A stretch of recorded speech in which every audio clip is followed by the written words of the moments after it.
The 13th Warrior. The 13th Warrior, or Eaters of the Dead, the source novel, as far as I know. So today we're going to be talking about something that is barbarian adjacent, I guess you'd call it. Uh, Perhaps the progenitor of many a barbarian tale, at least serves as the basic foundation, silhouette, or skeleton for a lot of classic barbarian tales. The 13th Warrior from 1999 is the film we're going to be talking about today.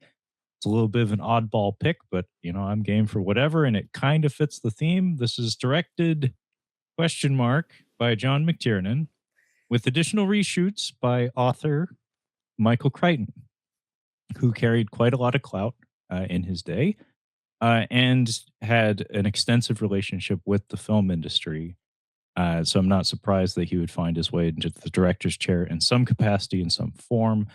But yeah, this film, The 13th Warrior from 1999, is Beowulf a little bit. Question mark? Question mark? A lot of question marks. And I saw this one a long time ago. It went in one ear and out the other, if I'm being totally honest. But I think the major distinction is I had not yet read Beowulf when I first saw this film. And I went to college and I did read Beowulf. And so now when I see the plot progression, there's the fun aspect of being able to connect the dots a little bit. It adds some additional layers to things. It's a more rich experience if you come into it with a little bit of familiarity with the source story. Yeah. But yeah, Levi was kind of responsible for picking this one for us. So I'm gonna toss it over to you, bud. Like, why was it that this one came to mind for you? Why are we talking about the 13th Warrior today? Why have you done this to me? It came to mind because we've been doing Barbarian Cinema Month and we've been talking about all these movies. And I'm like, so many of these movies they range from mid to very low budget. And a lot of them were churned out very quickly. And I was thinking the original idea for Barbarian Cinema Month was to end it on a Tales from the Shelf. And to just like pull different fantasy pictures, essentially prior to Lord of the Rings was my thought process. We just pull from before Peter Jackson's Lord of the Rings and show off what we have in our collections from that. And I'm like, okay, well, let's take this in a slightly different direction. And I thought to myself, what is a movie that we can watch that had a decent budget, a decent output, is fantasy adjacent, and could fit with this mold? Like, what is a movie that I'm like, okay, here is what happens when you have the full might of Hollywood behind it. Because Beastmaster has like enough money, but not like a huge amount of money. And of course, our gold standard is like Conan the Barbarian. I'm like, let's try and find something else that can fit this mold. And it had been a long time since I'd seen the 13th Warrior. It was a movie that was recommended by a guy I served with. And it was a favorite movie of his, and he was just aghast that people hated it, at least critics at the time. This was a famous box office bomb. It did not do well, and critics hated it. So he was just aghast at the whole thing. And one evening, he sat us all down and was like, "This is what we're watching." And this is he was very aggressive about wanting to watch this. So, and it's stuck with me in some ways, and I wanted to give it a whirl. I'm like, let's see what we can do with barbarian kind of cinema when you have a whole heck of a lot of money behind it. Yeah, that is a big difference maker, because like I was talking to my fiance about this and trying to explain the concept of Barbarian Cinema Month to her, and something that occurred to me was like, it almost kind of has to be dog shit in order for it to be a proper barbarian film. It's like it helps if it's from Italy, it helps if it's under budget, and it helps if there's a lot of nudity. Like these are Yes. checklist items that you generally associate with the subgenre of like peplum or sword and sandal kind of stuff. But that's not all it is. Like it is a very, it casts a wide umbrella.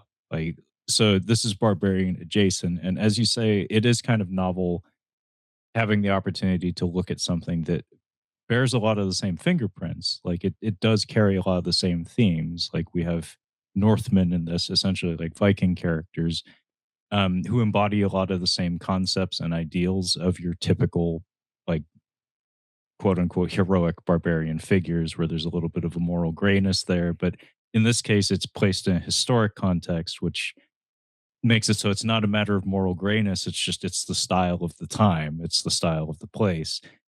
So it the flavor is certainly there.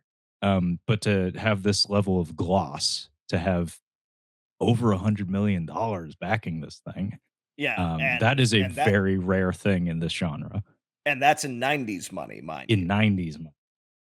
Yeah, incredibly high budget. It does look quite nice at times. Like the money is on the screen. It's just interesting because it's being devoted to things that are somewhat humble in how they present themselves on screen. Where it's not like it's 1999 is when this movie came out, so it's the same year as like say The Matrix. Like we're kind of in the like the special effects golden age where the miniatures and prosthetic effects and animatronics and CGI are kind of all hitting their stride. Like animatronics and practical effects are as good as they'll ever get, and CGI has reached a point where it's consistently pretty good. Like we had Jurassic Park, which kicked the door open, and then we had a lot of stuff that was using CGI.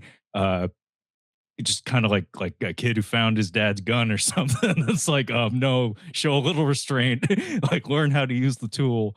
But then, you have instances like The Matrix or something where it's like, no, everything's kind of hitting all at once, on all cylinders.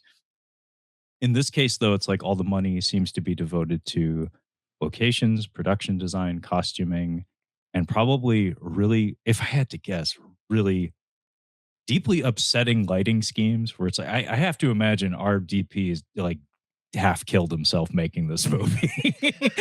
Like, he probably had like 5 strokes and a few heart attacks or something. Because the way this thing is put together, it looks quite nice at times, but there's something about it that just looks like maybe this thing was really hard on the people who made it. Yeah, I suppose we should just get into it then, Sure. because it's in addition to Beowulf, this is based on the writings. These are 10th century writings that we actually have of an Arab, who has a rather long flowery name, as is typical to Arabic culture. For the sake of brevity, we will simply call him Ahmed. Mm. Um, Ahmed's writings are the basis for a lot of what we know about the Nordic tribes at that time. He was a witness to a Viking burial, what we traditionally think of, a burial at sea with the fire and everything else. And he wrote a lot about the culture at that time. So we have his writings, and Michael Crichton decided to take his writings and the story of Beowulf and combine them to create his novel Eaters of the Dead. So Antonio Banderas stars in this film as our man Ahmed, who we get his backstory in like 45 seconds, and they're like, now that that's out of the way, the plot. Yeah, it's like the opening of The Mummy for a few seconds. Like, so there was this guy, and he had a thing for this woman, but she was married, and her husband didn't like that. So he said, "Go be ambassador to these dangerous people that we don't understand. Get out of my hair. Stop boinking my wife behind the scenes." Antonio, I know what you're up to, Antonio. Yeah. You handsome And devil, you. so and that's dispatched like all of that information. There's like a Vaseline glossy shot of like a woman kind of turning. And then it's like we never see her again. None of this information is ever relevant. We just need a reason why he is here doing what he is doing so the plot can start. Perhaps this is one of those aforementioned reshoots, because there are some that are very obvious. This may be an instance of that because we do have like a weird time situation here where we start like 15 minutes into the movie and we catch up to that within 15 minutes. Like the first shot is him on a boat that we see him on like 15 minutes later. It's like, oh, well, why didn't we Yeah. just start where we would normally start? Yeah, so within production, this movie was re-edited several times. It sat Several on a times. shelf for a full year after before release. McTiernan essentially came out and he was like, "Listen, guys, it's not all that different from what I shot. It's just a little bit different. Like I stand by and I defend the movie, but yeah, I'll admit it's kind of frustrating." So it's like, and there are a lot of scars. There's a lot of moments where you're like, that was probably shot to breathe a little bit more. And that was probably shot to kind of give us a little bit more leeway, but it's you can only do so much. And it is something that does kind of dog the film. But Yeah, our composer also was changed out mid-production, as far as I know. Graham Revell was the original cast composer, more of a new metal, industrial kind of sound. Typically, he's fine composer, but I don't think he's yeah, anybody's favorite. But he is very much a 1999 composer. Instead, we got Jerry Goldsmith. Um, thank I God. I believe at Michael Crichton's request, and yes, thank God, because Jerry Goldsmith ranks up there as like one of the composers I missed the most in the soundscape of like the current Hollywood soundscape. We don't have a Jerry Goldsmith who has that like beautiful, like lyrical, like melodic kind of sound to it. Like there's a romanticism to his work that just there's no space for it anymore. Like nobody seems to want that anymore. And as a result, we don't get it anymore, except for in like DreamWorks or Pixar animations or something. Like you can find a little bit of that sweetness there. But Jerry Goldsmith was one of the greats, one of the very best of all time. And I'll say this much: his presence here is instantly noteworthy. Like if Yes. you're familiar with his work, you know you are listening to Jerry. It's like, hey, that's Jerry. My boy Jerry's on the soundtrack. Um, but I do have a slight objection in that I don't know if the sweetness was warranted here. It's like I kind of wanted some grunge. I kind of wanted some oddball instrumentation, like some of its time kind of sounds, like maybe some more human voices, some more like I don't know, like a male choir or something, or like maybe just some wood striking sounds or something. Like maybe like an Elliot Goldenthal kind of sound where it's like a little bit industrial and a little bit eccentric in the way the instrumentation is handled. Because Jerry Goldsmith can't help but bring his synthesizer and his sweet ass strings. It's kind of his thing.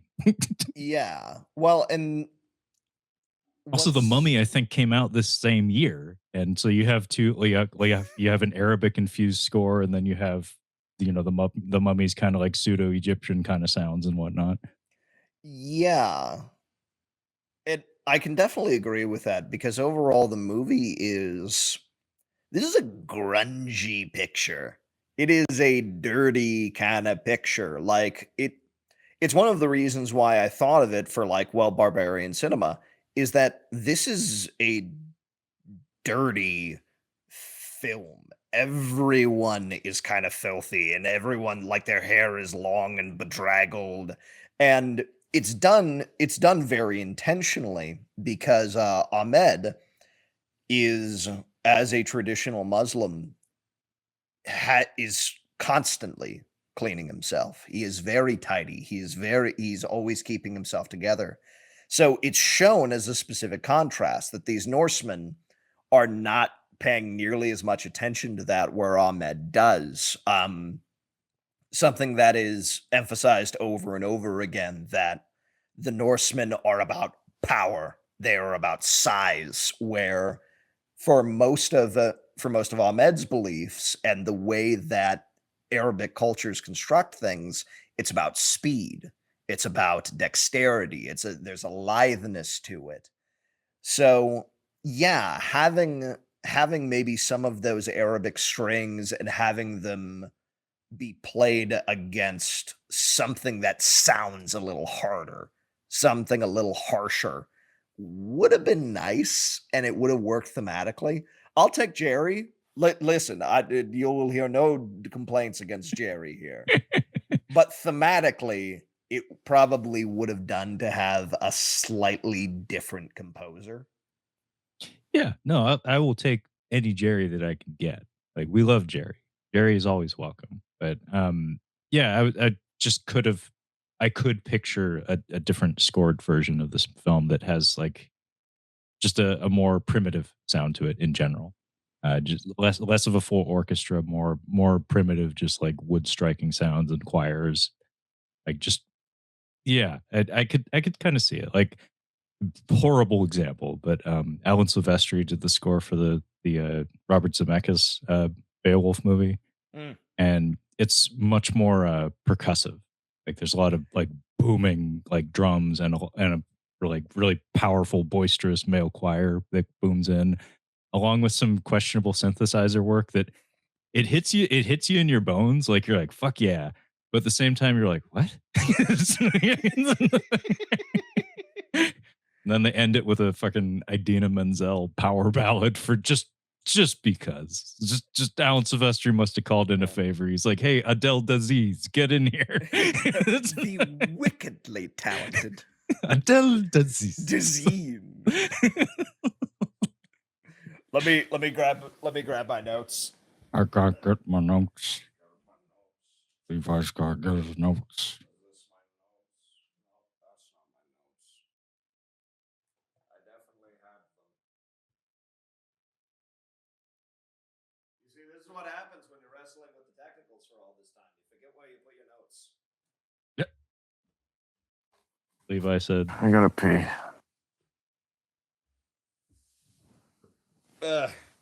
All right. Yeah, this is what happens when you're wrestling with technicals. You forget where your notes are. Yep. There we go. But yeah, so the music is good, but it's like thematically you do kind of want something maybe a little closer. But so we have Ahmed. He is whisked away from where he is very, very quickly. We travel via map to the Nordic countries with Antonio telling us all about it. And he is spit out up way up in Scandinavia. And now he is he's with the envoy there, who is played by the wickedly talented Omar Sharif, who is probably thinking, Spain is also not that much closer to the Middle East, but at least you're not Alec Guinness. I'm just picturing a clap on the back and nobody's perfect.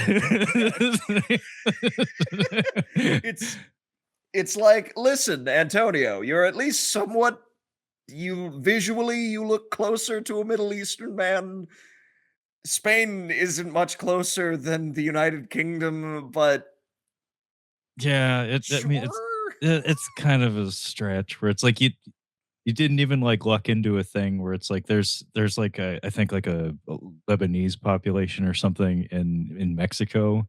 So it's like there are instances of people who are like covertly of mixed heritage, but it's like it's not you. It's like you are Zorro, sir. It's like, it was in my notes here I wrote somebody made this movie and thought, I want to watch The Two Towers, Magnificent Seven, The Mask of Zorro, and Dances with Wolves at the same time. Yeah, and they were doing a lot of these hand gestures while they're doing it. Yeah. It's John Peters laying on the couch watching the movie on the ceiling, doing this while Kevin Smith tells him about the giant spider. Yeah, Like, okay, absolutely. I need a Grendel. I need 7 guys. Oh, 13, even better. 13 guys to fight a Grendel. Need a dragon in there. It's like, we can't afford a dragon. It's like, well, put a fireworm in there or something. It's on the Just do ceiling. I see it. do something. Yeah, so Omar Sharif is working with Antonio, and he's the translator. He's the guy that's been working with the Norsemen for all this time. So they are welcomed in at the king's funeral. Um they arrive as they're sending him off, as they're burying him at sea, and they're doing this big ritual. And then they are informed of a new danger. Trevor, tell me about the new danger. What's going on with that? So there's I think it's an envoy in the form of a boy, who shows up. Boy. He's got word of some trouble up north. But I would like to point out that at the Northmen's camp, I did like the introduction of all that. How language is something that is paid a lot of respect in this, like enough Mm. respect for a major Hollywood film, where they do the Hunt for Red October kind of thing, where there is a shift wherein the characters speak their native tongue.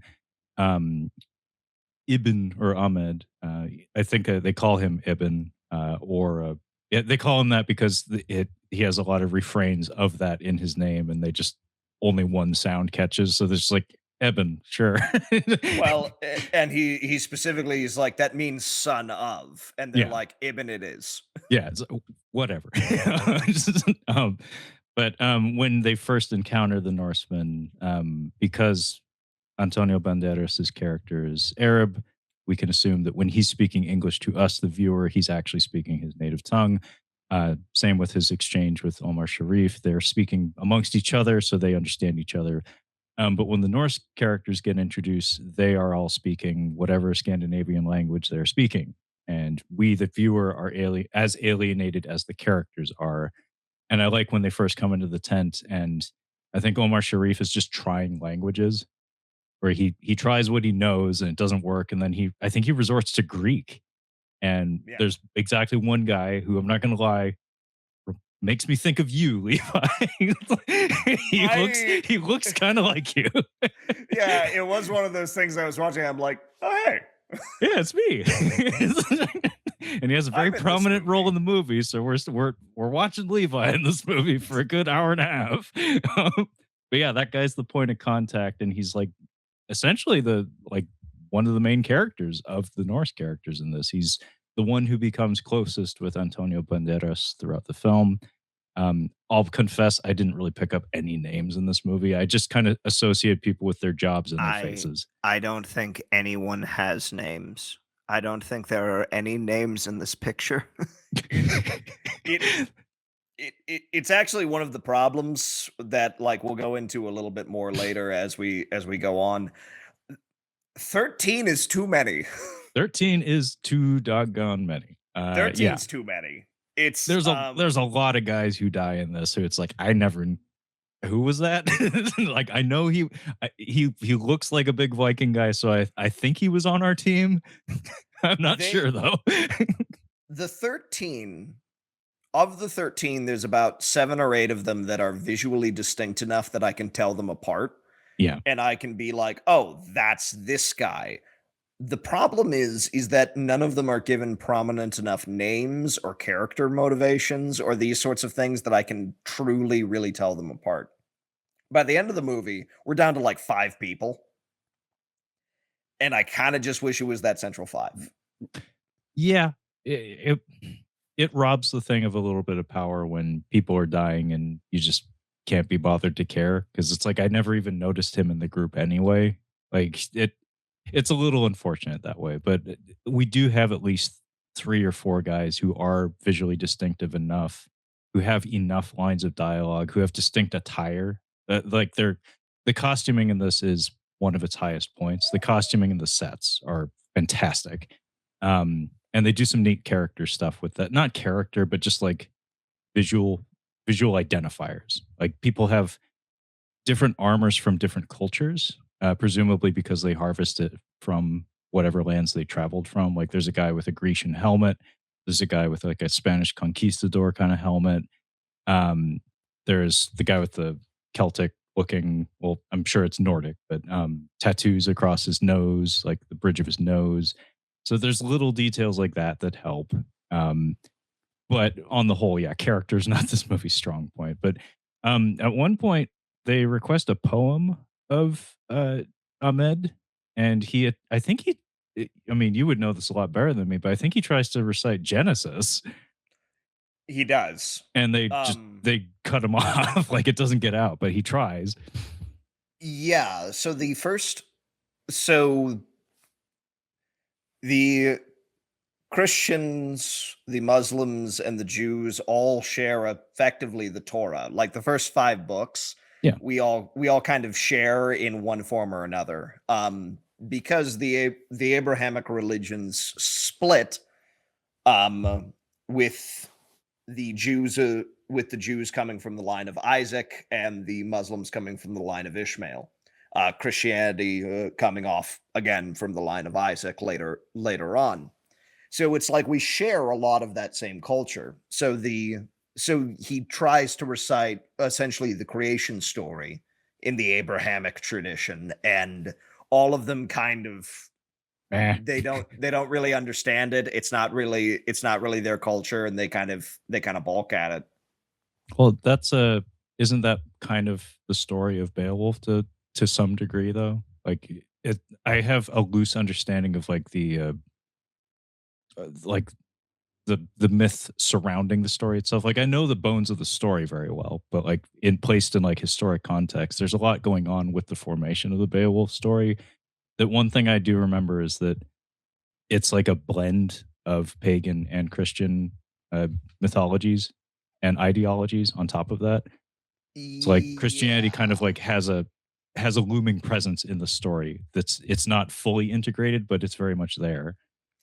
Well, and that's the thing, is that Christianity had a lot of purchase Yeah. in the Nordic and Scandinavian territories, to an extent that when we think of Leif Erikson, who came over and was one of the first people to hit the North American continent, devout Christian. It was So it's like there's all of these pockets in their storytelling where we get blends of that traditional pagan Nordic roots that end up mixed with Christianity. I mean, most of the UK's legends are that way, and yeah, Beowulf in particular is kind of a strange blend. Yeah, I just remembered that, and I kind of kept it in the back of my mind as I was watching this one. But coming back to what Levi had set me up for, there is a boy. There's a boy at a boat, and he is outside. And there's a curious little line here about that he just announces his presence and doesn't approach the tent for some time. And Omar Sharif has a dialogue exchange with Antonio Banderas, like explaining it to him that basically he's announcing his presence and allowing the Norseman to determine if he is like a specter or an apparition or if he's indeed a real person. And it's like, oh yeah, that is how people understood the world back then. It's like it's not every day that just some random boy appears in a boat just like on the shoreline outside your camp. It's like it. I could see there being a little bit of like a questioning of reality, or is that a ghost? Is that a spooky guy out there? I don't know. Um, there's also a nod to the cleanliness that Levi had mentioned. The communal water dish, which is a very cute moment where it's a bowl of water that's being passed between all the Norsemen, and they wash their face, they blow their nose in it, uh, straight up just like hawk loogies into it, and then they hand it to the next guy. And then, of course, the last guy in the line is Ahmed, and he's like, I'm good. Thank you. Yeah, I'm I good. I Thank you. had bugs for lunch. Yeah, exactly. So he refuses that. But yeah, the boy, he shows up. And if you didn't know that you were going into a Beowulf adjacent story, now you know, because I believe there is mention of a king named Hrothgar. which is the king's name from Beowulf. And there's some people up north and they're up to no good. They're trying to start trouble in the neighborhood. Literally up north. So the lands to the north are being menaced by an ancient evil, and they consult a hag, an oracle of sorts, who throws some bones and determines that we need 13 dudes to go combat the evil to the north. And we have that scene where everybody goes around the room and volunteers in their own native Kick-ass tongue. scene. Yeah, it's a very cool scene. It's the I'm Spartacus, I'm Spartacus, I'm Spartacus. Well, and what's this is one of those moments where I'm like, I'm so glad Jerry is here. Like, I Thank God for literally Jerry. I literally wrote Dat Goldsmith Scordo. Um, it's it's like, ooh, this is so good because it's like the first guy. Yeah, it's like we need 13. And this is another reason why it came to mind is because of sort of the older style of religion and the way that they're approaching it.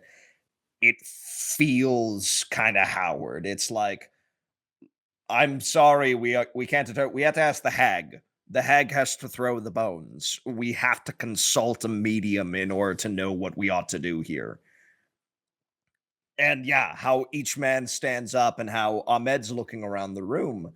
And there's like some hesitancy into some of these faces. Like some guys are taking an extra drink so they have the courage to stand up and do it. There are some guys who are considering it and they're kind of like looking to their buddies, and it's but the score is swelling as 12 stand up, and finally the hag speaks, and the blood kind of drains from the face of the guy who is translating for Omar Sharif. And he tells Omar Sharif what she says. Omar Sharif, the blood kind of drains from his face too, and he turns to Ahmed and says, "The 13th can't be a Norseman." So he gets brought into the fold because obviously Omar Sharif is old and probably too expensive for this production to keep on for too terribly long. He had some really awful things to say about this film. I found a quote from him that was just horrible. Like he likened it to a paycheck movie, and he was disappointed in himself for having taken that check and for having taken that kind of work. And he said like he denounced the director as being incompetent. He didn't name the director, but I assume he was talking about John McTiernan, who did have kind of a rough go at it in Hollywood around this time. I could be speaking out my ass, but I think he did Basic also around this time. Do you remember that one? I am familiar with it. It actually may reside in my collection. I have never seen it. I could be wrong. I could be citing the wrong director, but I think it was John McTiernan. And speaking of Adele Dazeez, that was the that was John Travolta got in shape this time. It happens every few years or so, and that was one occasion where it happened. That was kind of the marketing campaign for that. It was like, "Ooh, John Travolta got in shape," and Samuel L. Jackson's here, maybe. Wow. Um, yeah, that movie also, I think, flopped monstrously. So I think it was like the one-two punch of this one and that one that like really sunk him for a minute there. Um, but yeah, I was surprised to hear Omar Sharif so publicly kind of denounce the film. But it would have been kind of funny if Antonio Banderas tried to like say like, "Well, it's nice knowing you, Omar. Like, have fun with the Vikings. I'm gonna go. I'm gonna Yeah. head home, go back to stupping that guy's wife." Now, if you'll excuse me, Yeah, it's like I have I something important to attend to. I ha- I am due to have a sword fight with this man's wife. Curtain. Yeah, that what a scene in Yeah, Mask of Zorro. Oof. I You're love that movie like, so much.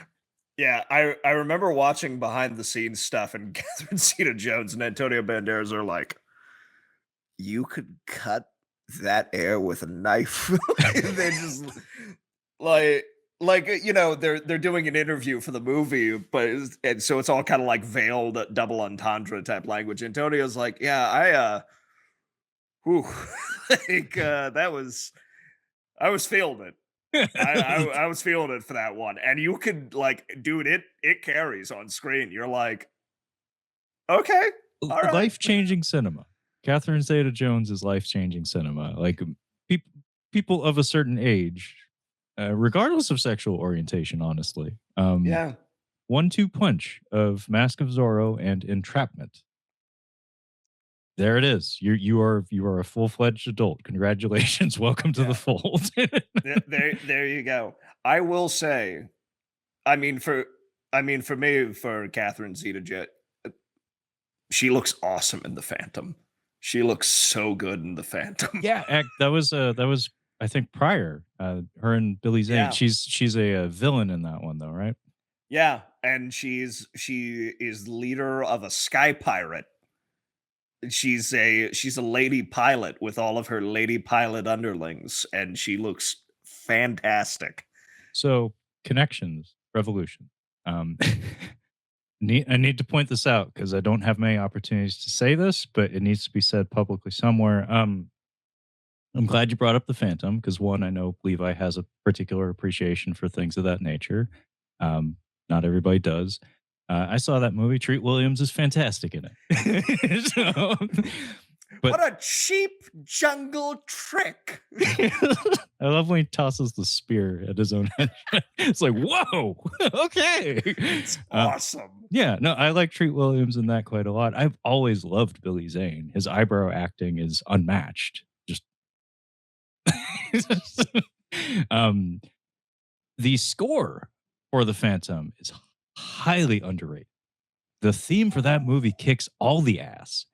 And also, the reason why I'm bringing this up is it was so kick ass, so incredible. The score for that movie that nobody likes and nobody cares about anymore, anyway, besides apparently Levi and I, was used for the trailer for The Mask of Zorro. Really? Yes, and it matches it perfectly.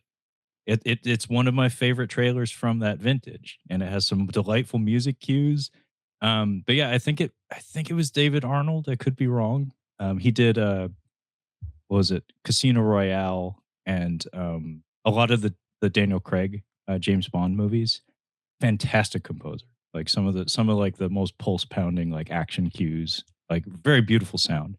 Also did the some of the Roland Emmerich movies, like Mm. Independence Day, I think, and Godzilla. But we don't talk about that one. But anyway, yeah, the theme from the Phantom is a certified banger. It's kind of like the Waterworld score. Yeah. That's also a fantastic score for a movie that not many people care about. It was a wonderful time for film scores, the '90s.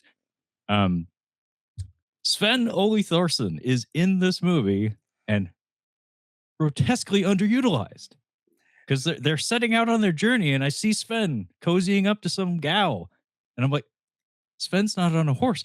Or why is he's right there? Why isn't Sven coming? It You have Sven. Show me Sven. it's really weird because it's like you look over this cast list and you're like, the entirety of the main cast, like, nobody went on to do anything. No, Most of them do not have Wikipedia pages. Vladimir Kulich has done Scott Adkins movies. I think That plural, he maybe not. has. And but there are a couple of people where it's just like, wow, like, okay, this person actually like had a career Yeah, at that Invisible time. Man from what, the League of Extraordinary Gentlemen, that old Yeah. thing. Yeah, it's like there were people who had careers at the time and went on to have careers that are in the movie for about 10 seconds.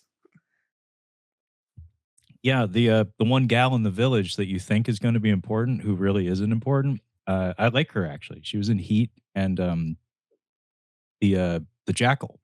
I really liked her in the Jackal. She plays a really tough Russian lady in that, and she's really great in it. It's like Diane Lenora or something. Mm. But she like pops into this movie, and you're like, oh, she's going to be a thing. It's oh no, I guess not. But yeah, we That have happens, Sven. that happens a lot with women in this movie. It really does. We have some not even Bond sex in this movie that just like you blink and you'll miss it. It's like, oh, That happened. Okay. That may have been a reshoot. I don't know. Like maybe somebody decided somebody needed to bang at some point in this movie. Like we can't show anything or have any sort of intimacy or vulnerability whatsoever, but we need to have a scene where a man and a woman lay together It has to be next to each implied. other. It Yeah. has to be implied. Like we need something. But Sven, Sven, he's blinking, you'll miss it, but we have Sven Ole Thorson. We have the Danish giant himself. He's a staple of the barbarian genre. Like he's in both Conan movies, masked and Conan the Destroyer because he was already killed in the first movie. You see, and Arnold wanted a friend on the set, but but yeah, we have Sven. He knows how to swing a sword, and he doesn't do it. He's just there. He's just there to look big and Scandinavian. It's like okay, I mean, he is very good at doing he's that. really good at it.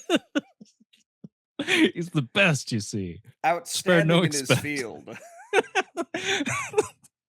Yeah, casting directors looking for large. Actually, that is like there's like three things I knew about this movie before I ever saw it, and that was when I was very young. Um, One was that a lot of the lighting was done with actual torchlight, which is why I had that joke about the DP maybe harming himself on the set of this. I'm sure that presented a lot of problems. Two was the poor box office performance. And then three was the casting process. Apparently, that literally was the casting process was we need large Scandinavian looking men because we need to make sure that Antonio Banderas looks very, very small next to all these guys. And he's not like a tiny guy, but he's average. And there's there's a couple of shots in this that convey that very well. Like when they first roll up to the hall, um, and they're all on horseback. There's a shot like circling around them, showing them stride up to the hall, and you see like, oh, his horse is like a couple of feet shorter than theirs, and by extension, the humans riding them are also about a head taller than the other guy. So that was done really, really well. But I think that's maybe why a lot of these guys didn't go on to do other things, is because I know some of them actually are Scandinavian and probably presumably have had careers in their native territories or whatever. But beyond that, it's like how many like leading roles are these kind of guys going to get? Like, I'm sorry, if you look up Vladimir Kulich, like, no offense to the guy, he looks like a goddamn Dracula if you look him up on Google Image. Like he has a pointed widow's peak and he has like new metal facial hair. It's like this is a very large man. I don't know if everybody's looking for a very large guy like that for their leading man in Hollywood. Yeah, you have a cast of men that vary from like Tolkien-esque dwarves to Vigo the Carpathian. And Yes, actually, yeah, Vigo is what I thought of he with Vladimir Kulich in particular. he looks like Vigo. Vigo, who's apparently a monster in real life. Did you hear about this? Yeah. Yeah. Yeah, I heard that he was a monster. I know none of the details. Yeah, I forgot all of them, but I did read that article when it came out. It's kind of like Random Task from Austin Powers. Apparently, he was also a certified monster. Yeah. Confirmed bad person. I was about to Random say Task. I was about to say confirmed bad person or alleged bad person. I think confirmed. I'm not positive on that, but I'm pretty sure confirmed bad person. Random Task.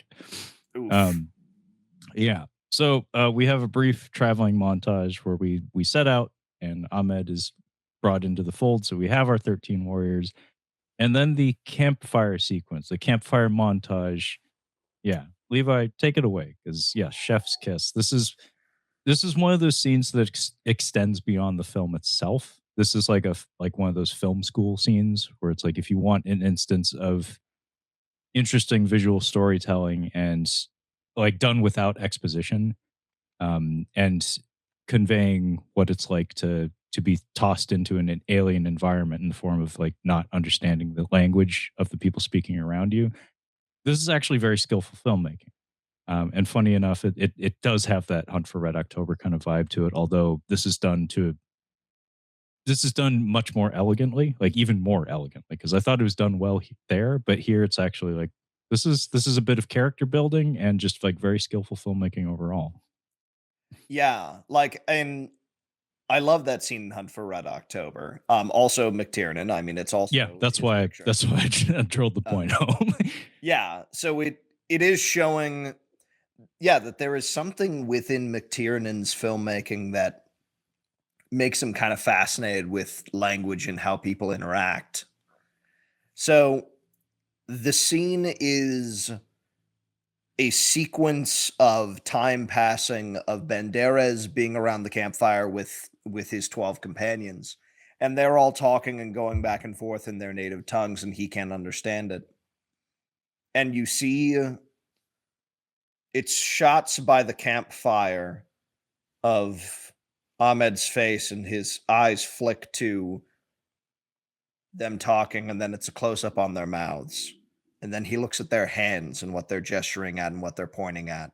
And you see it cuts back to Ahmed, and he's kind of mouthing things here and there, and he's trying to put it together, and then it will, and this kind of repeats like a dance, like a waltz, as it is scene, mouth, hands, Ahmed looking again, scene, mouth, hands, and it's all done in probably the span of about 90 seconds, maybe 2 minutes.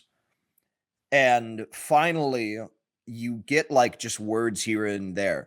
Gentlemen, my food. Like it'll be amidst the their language that we don't understand and that Ahmed doesn't, but you can tell he's starting to pick out single words. And finally, by the end of the sequence, everyone's speaking perfect English. And one of them makes an insult and kind of gestures in Ahmed's direction and says something about his mother. Yeah, I actually wrote down his reply just because it's his first time communicating with them directly. Yeah. They talk shit about his mother, and then I I really like the cadence that he speaks in because it's supposed to convey that he's still nascent in his ability Yeah. to speak, even if the understanding is there. He's yet to actually use these words. So like he speaks very slowly and deliberately, and there's like awkward placement of commas in here, but the words are all correct apparently. So he says, "My mother was a pure woman from a noble family, and at least I know who my father is, you pig eating son of a whore." And of course, the guy takes offense to that. And I think he asks him, like, how do you speak our language? And he just replies, like, through like grit teeth, I listened. Like, it took a lot of effort. It took a lot of time, but I figured it out. It is so good. It Like is. it's one of it's one of the moments in this and it's beautifully shot too. Mhm. It's one of the moments in this film that make it truly remarkable and worth remembering. Even if like because the film's biggest failing isn't its characters, is the fact that unfortunately they just aren't quite distinct enough to really draw you in. But the filmmaking is so damn good that even if it isn't quite registering with you emotionally on like an empathetic level, you're locked in. You are locked into the story that they're trying to tell you. And this sequence in particular is really a triumph. It's one of the only moments where we have a true character moment that is married with the filmmaking and married with the score, and everything comes together so perfectly. It's the type of sequence that you just don't see anymore. Yeah, it's very exceptional. Like you said, it's unfortunate that there's not more of this kind of thing in the movie, but this is like I said, a scene that exists like beyond this movie.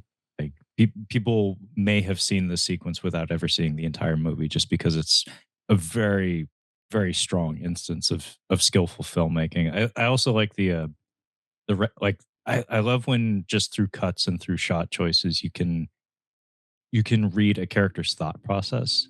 They do something where they have somebody say a phrase and then immediately it's reiterated with just like the angles like punched in ever so slightly, like even tighter on the mouth, just to show that's like our character is locking onto that particular sound and trying like putting particular focus on trying to lock that one down. And I think the first words that I caught him understanding, I think it was the phrase 12 horses. And it's really neat hearing 12 horses, blah blah blah blah blah blah blah blah. And then it's like, I mean, that's probably how that works. Is like you just pick up on what you pick up and you kind of have to reverse engineer it at a certain point. Yeah. It's the meat and potatoes of Eisensteinian editing. Yeah. Yeah. No, it's I'm really glad that we have this sequence in this film. Just because it isn't, I wish there was more of it, but it's fantastic for what it is. Um Yeah. so uh I think it's around this time where the leader of the Northmen, Vladimir Kulich, Vigo, uh, he asks Ahmed if he can draw sounds, which translates to writing. Which, no surprise that an author would put particular emphasis on this notion of a person being able to write and being able to record a story being like a heroic thing, a thing to build a story around. And it kind of what we're setting up for, as far as I can tell here, is like this is like in universe. This is how the Beowulf tale came to be. Was there needed to be a person to record the tale, and Ahmed is the person who ultimately witnesses the events of this story. So here's where we're introduced to the fact that he is able to write. I don't think any of these other guys can or are able to in their language or any other. Um, so that's something he contributes to the group. That's something that they later learn to value. Like it's a bit of curiosity at this point in the story, but by the end of the tale, it becomes like a foundational element of the story. Um, anyway, we get some mention of religion at this point in the form of God and Yeah. Muhammad. He tries to convey it to like the quote unquote king of these Northmen, and he just walks off like he's not hearing it yet. If there is anything that it's one of the things I really do. I love the strength of this movie in this aspect. Cultural exchange. That it is so very much about cultural exchange. It's one of the things that I compared it earlier to Dances with Wolves, which I think this actually does a better job of it because it's less because Dances with Wolves a total discarding of the European influence for the indigenous influence, where this feels like a handshake. It feels like an even handshake between the two cultures because Ahmed is essentially writing the first pillar of Islam. There is only but one God, and Muhammad is his prophet. And as he's writing it, he writes it in the sand. He writes it in his Arabic script. And later on, as a handful of scenes later, Beowulf calls him over. He's like, Ahmed, sound this out for me. And he writes out the whole script, but he misses one last piece, the word, what the character that would translate to servant. But still, it's this point of cultural exchange. And even later on, religiously, they say, you have one God. We have many gods. So we're going to pray to all of them, and we'll get yours too, but we would hate to make the rest of them upset. Like, and there's all of these moments where they pick up a little bit from him and he picks up a little bit from them, and it feels very real. Like the camaraderie is such a big part of this film and what makes it work in my mind. that even with the lack of character, the fusion and the melding of this group, I feel, is so important, and it makes the movie, even without having a individual characters for the 12, helps you say Ahmed is embedding himself and also being changed by the group dynamic of them, even if they don't have individuals that we can kind of pinpoint. Yeah, it's an interesting way to present this kind of story because, like you say, Dances with Wolves does lean a little too hard in one direction, where it kind of intentionally or not kind of decries one end of the exchange and posts one up as being more valuable or superior in some fashion. Like it very much discards where he comes from in favor of completely taking on the other. This one, there's a lot of mention of fate uh, among the Norsemen, and it's neat to see that you don't have the typical tension in the dynamic where he's drafted into the fold because the hag said one of you guys can't be from here, and it's just accepted that he's not good with the sword, he doesn't speak the language, but he's supposed to be here.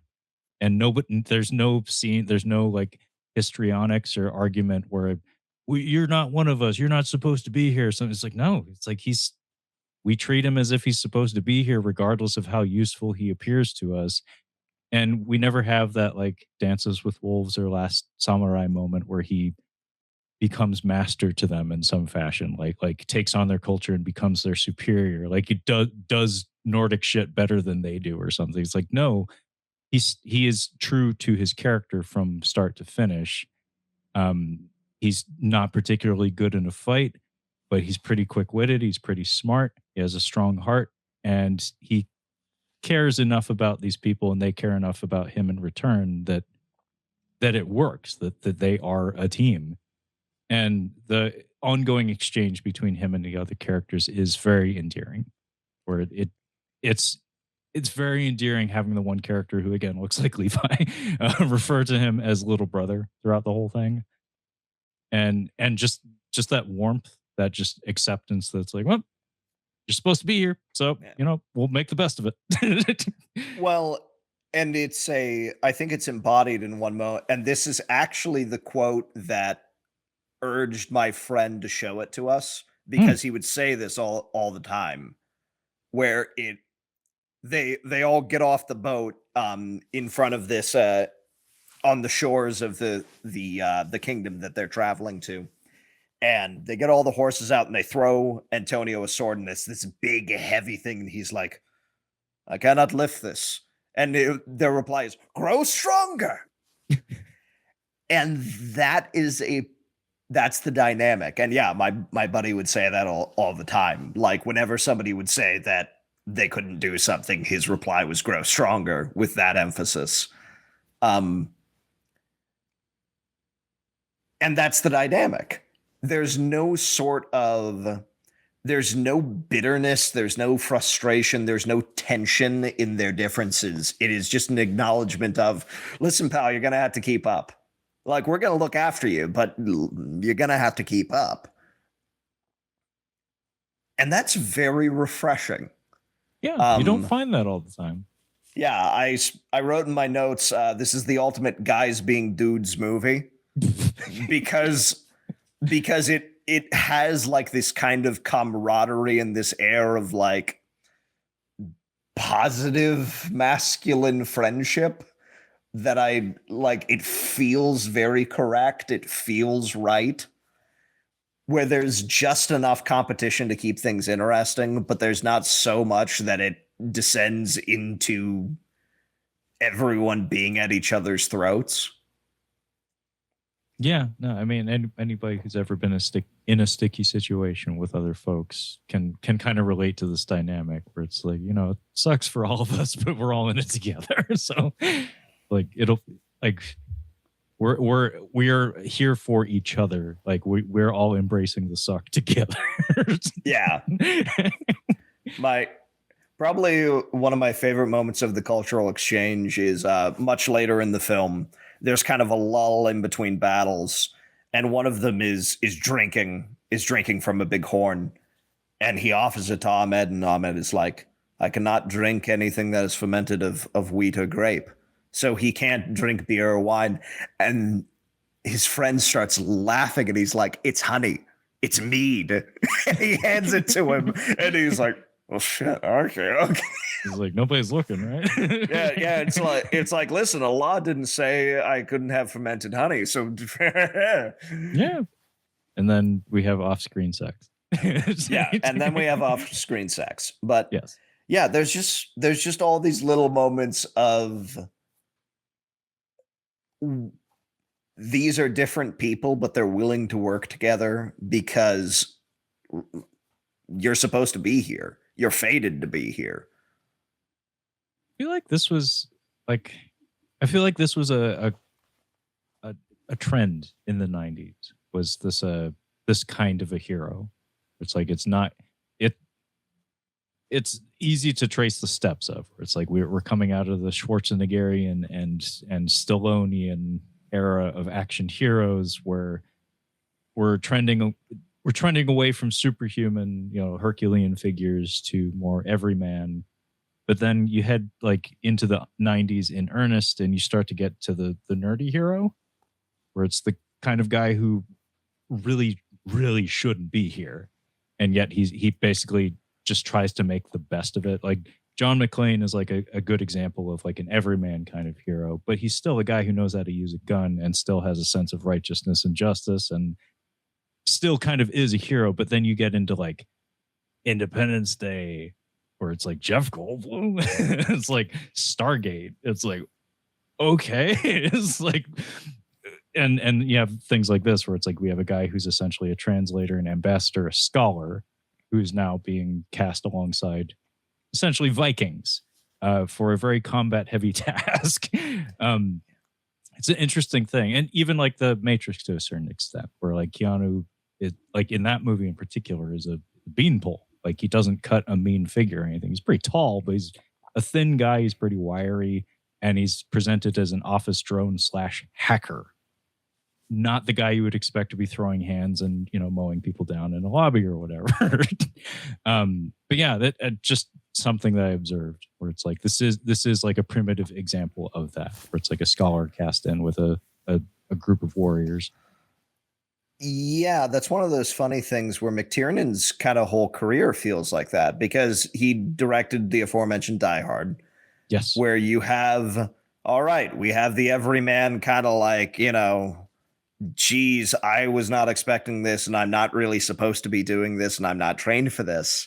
Hunt for Red October, Alec Baldwin's character, who is a big Tom Clancy lead, whose name is totally escaping me. Jack Ryan, thank you. CIA analyst. Yeah. Jack Ryan is kind of a man of action, but also not really. Like, yeah. He is just kind of a guy. And arguably, Predator exists as a commentary on that 80s muscle-bound action type figure, where all of them get killed until they start thinking. So it's McTiernan's like big hits, and sort of a idea of his career is like muscle can't win you everything. You have to be thinking about it. Where these guys who are smarter in the way that they confront a problem are the ones who get out in one piece. Yeah, this movie does bear a lot of those same fingerprints, where it's not even entirely attributed to like the singular characters, like the whole concept of the movie. Because like we haven't even talked about the antagonist, like the antagonistic presence in this film.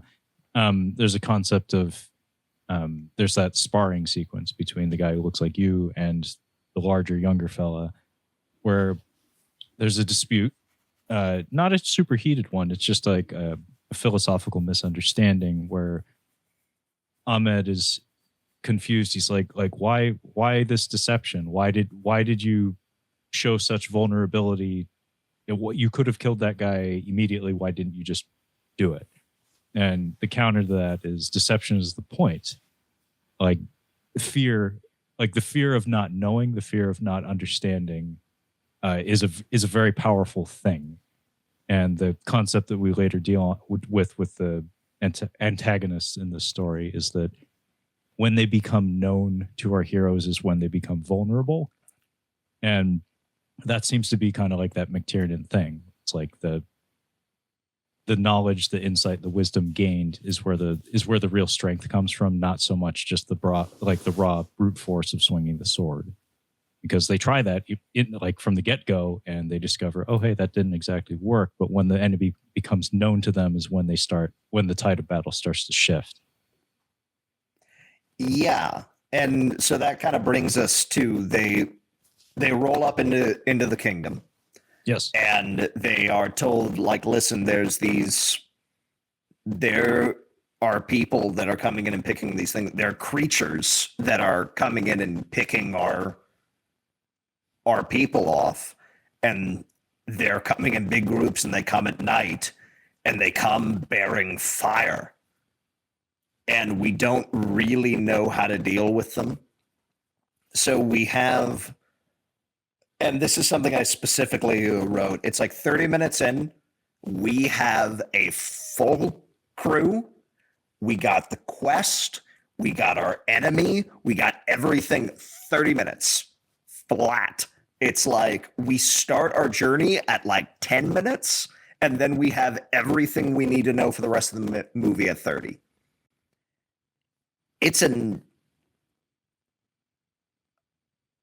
Considering how long it's taken in Barbarian Cinema Month, how a lot of these movies, it just takes a while for them to get rolling.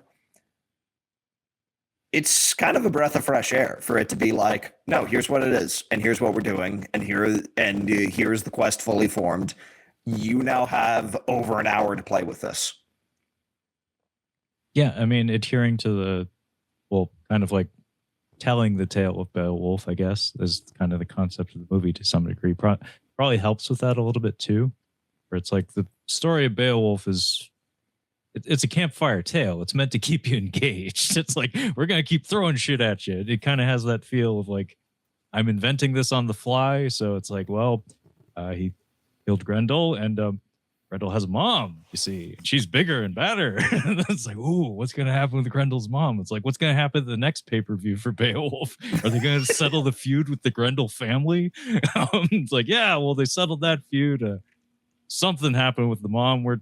Forgot to write that part down, so we'll fill in those blanks. Maybe someday we won't fill in those blanks.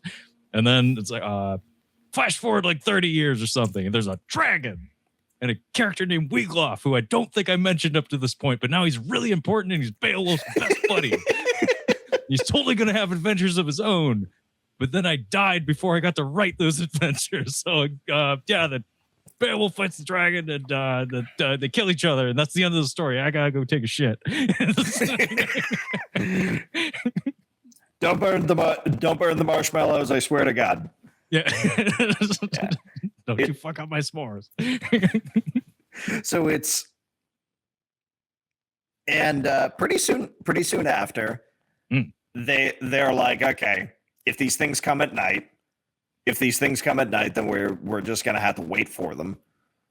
So they all lie down in the main hall in a giant weird circle. Like they're not sleeping on like mats or anything. They're just in a perfect circle in the middle of the hall. I don't entirely understand why. Yeah, I want my head facing whatever's coming at me to kill me. Like I want that to be the thing that meets them when they kick the door down, is the top of my head. I hate to say it, but this image of these men laying in this awkward circle brought to mind David Ayer's Suicide Squad. That damn Joker and his knives.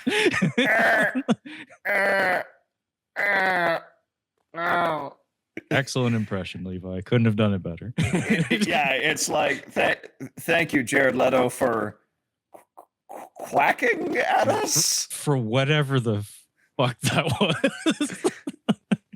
How many hours of footage do we have of that? Several. Yeah. So they're sleeping in a circle, and the Grendel people, The Grendelites. the Grendelites, Grendel Americans burst in. The Grundle Americans. The Grendel Americans, they burst in, and a big, crazy doggone fight ensues. And this is one of those, like, man, the cinematographer must have been pulling his hair out, because there's not a lot of light in this room. Oh. And it's like naturally lit by just like the doors open and there's moonlight coming through, and that's it.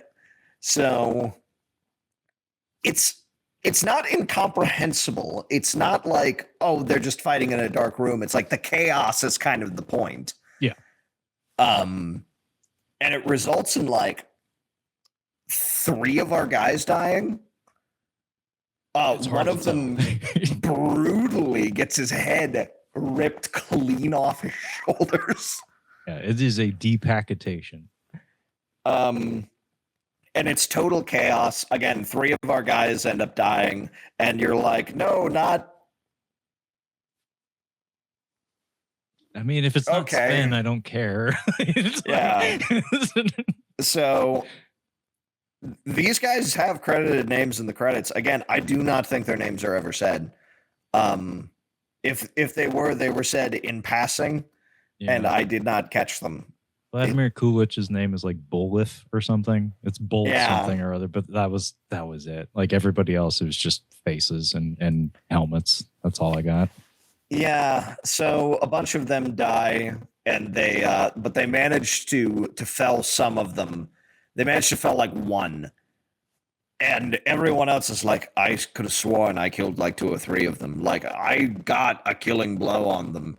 And do they carry away their dead? Like, what are they doing? And one of them, Beowulf says, the blood looks real enough. And all I could think was, if it bleeds, we can kill it. Yeah, it's not the only Predator-esque line in this movie, but yeah, that one's like, that feels on the nose. Yeah, there's a few of them like that. So they all split up, and the daylight comes, and they're like, we essentially have to prepare for a siege. We had to prepare for a siege of these things coming in. Like, we can't just let them come in and pick us off. So this is where the Magnificent Seven kind of angle comes in, where they start building up the barricades and they start putting everything together. There's a weird side plot thing about the king's son that goes nowhere. That he's the doubter among the king's court. I think in the original Beowulf story, I think it was Unferth was the character. And he was kind of a Weasley bastard. But I think his name in this is Wiglaf, which, if memory serves, is Beowulf's buddy in the Beowulf story. So it's like, some wires are getting crossed here. But point is, yeah, there's a little bit of dissent. Like the king, very similar to the Beowulf story, is familiar with the equivalent of Beowulf in this story. Like he requested his presence here because he knew his father. And he regards him, and he's like, "Oh, look at you! You're a big motherfucker." Just as I had hoped. Didn't actually know because we didn't have Zoom calls, you see. But I suspected you would. I seen your dad. I suspected you'd grow to be a big motherfucker. But yeah, the king's son is like, I don't know about these guys. These guys, they're not my kind of guys. Not my kind of guys. I actually have a drop that I can't get to it. Thing is wigging out on me, but there is like a little bit of like a culmination to that subplot, but it's slight. Like it does provide the aforementioned dialogue exchange that I brought up between the guy that looks like Levi and Ahmed, but it's barely there. By the way, this is like the first of like 3, maybe 4 fortification scenes we have in this movie. There's hall a gets lot. fortified out the ass. It's like every 20 minutes we are fortifying this fucking hall. It's like in the edit of the movie, it's just like, what do we do here? It's like fortify the hall again. Yeah, every time the hall is not being fortified, somebody needs to ask, why is the hall not being fortified? It's the main character of the film. We got to get this hall. We got to get this hall working. You see? Well, it kind of reminded me of we mentioned Waterworld earlier, where it's like we have a focus on like what are the mechanics of this thing? What are we doing with all of the different things, and how do they fit together? And we're going to focus on what it looks like.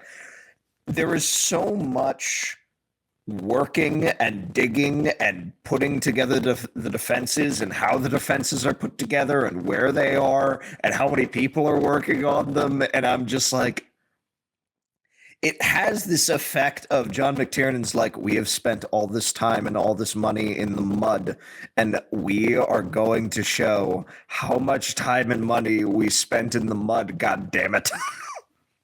It does have that kind of feel. It has a little bit of it.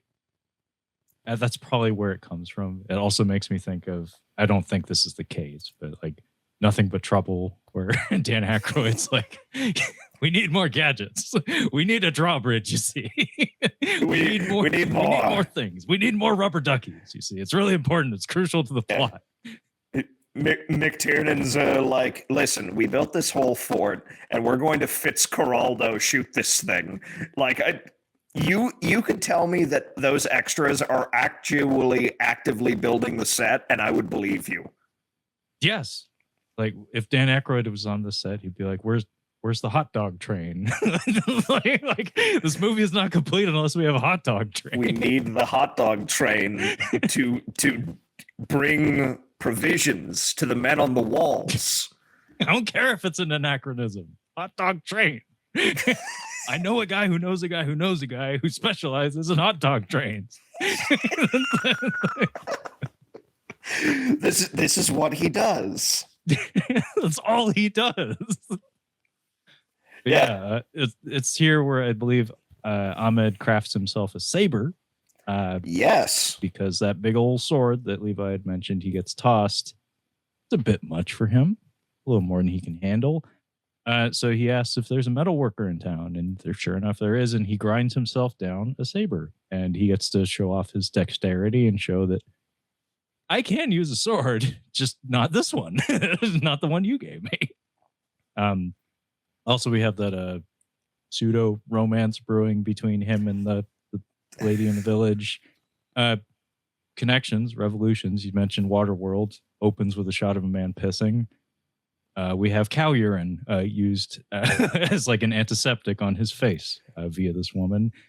And she makes mention of a fire worm or a fire serpent, which we see later on in the film what that actually is. But he's like, what's a fire worm? Like, what are you talking about?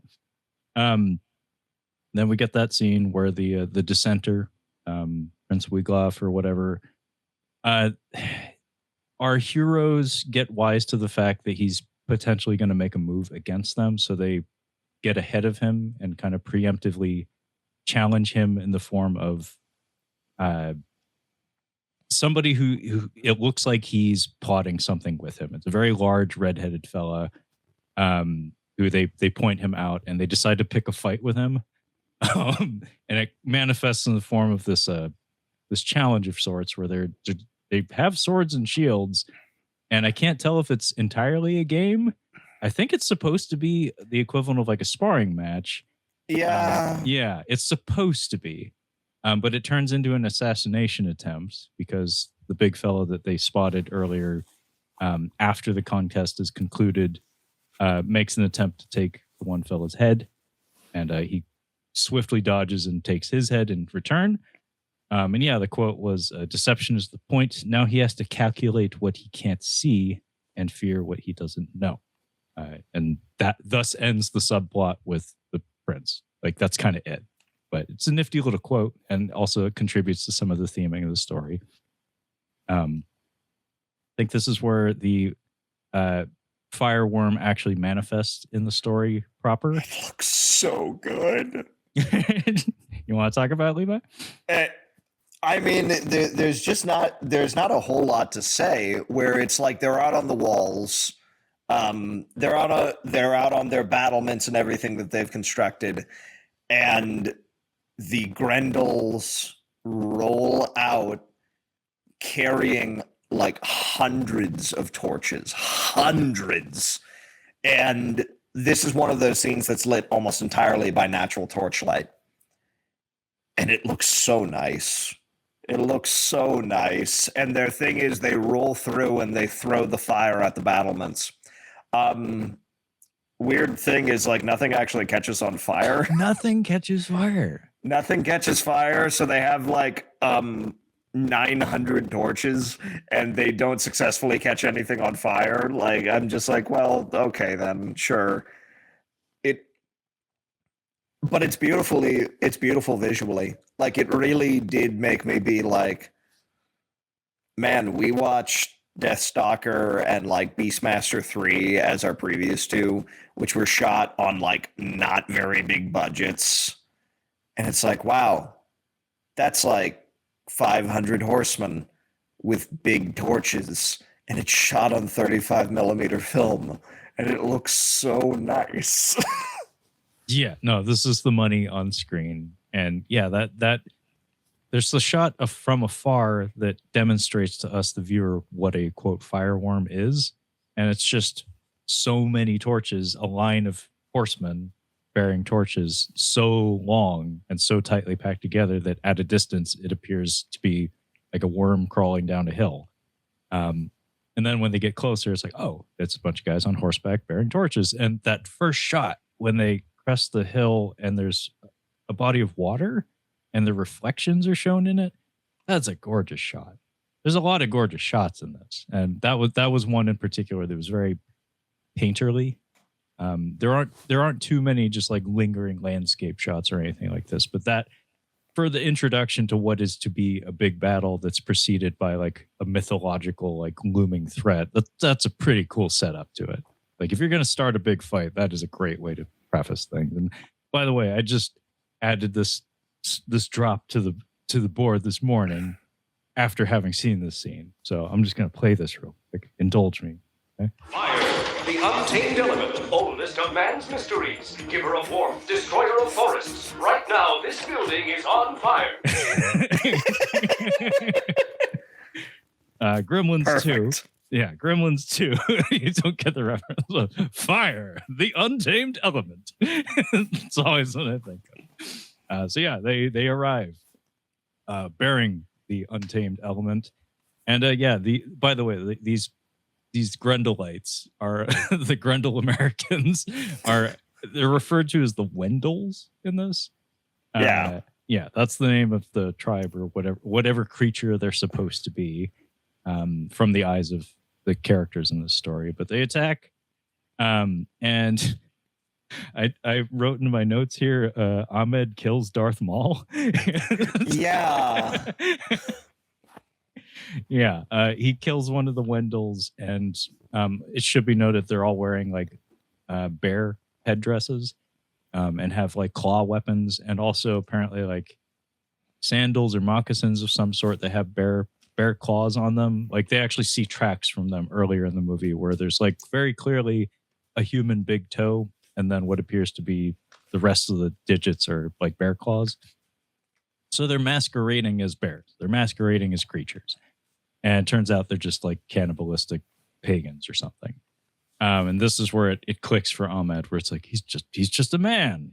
I can kill a man. And then he kills many men. like 5 seconds later, he goes kill crazy. And he just launches into these guys and actually kills a whole bunch of them. This is where, again, the fear thing comes into play here. Where it's like, in having gained the knowledge that they're not dealing with mystical creatures, they're merely dealing with Darth Mauls, Grendelites, if you will. We can beat these guys. It's like, have you seen the size of these fuckers? Like, I'm palling around with a bunch of giants. We're good. Yeah, I in my notes I referred to them as Basil the Bear Lord. Yeah. So, Basil the Batlord is a reference that Levi had made when we were talking about the first Beastmaster film. Supposedly the big bad among the Juns in the Beastmaster film was a guy we were calling Basil the Batlord because he has a big helmet that looks like Lord Humongous with bat wings on it. And he looks like a little Lego knight figure that has that name. Yeah. So that's where the name comes from, and it's like a 1-to-1. But what's weird is this is I think the most blatant example of reshoots in this movie is we have an equivalent to Basil the Batlord in this, who is featured at the end of this battle in some of the weirdest looking, the wonkiest looking composite I've ever seen. Yeah. Like it looks like compositing I did. like it's a little wonky, it's a little ripply. It's putting Frankie in a hat.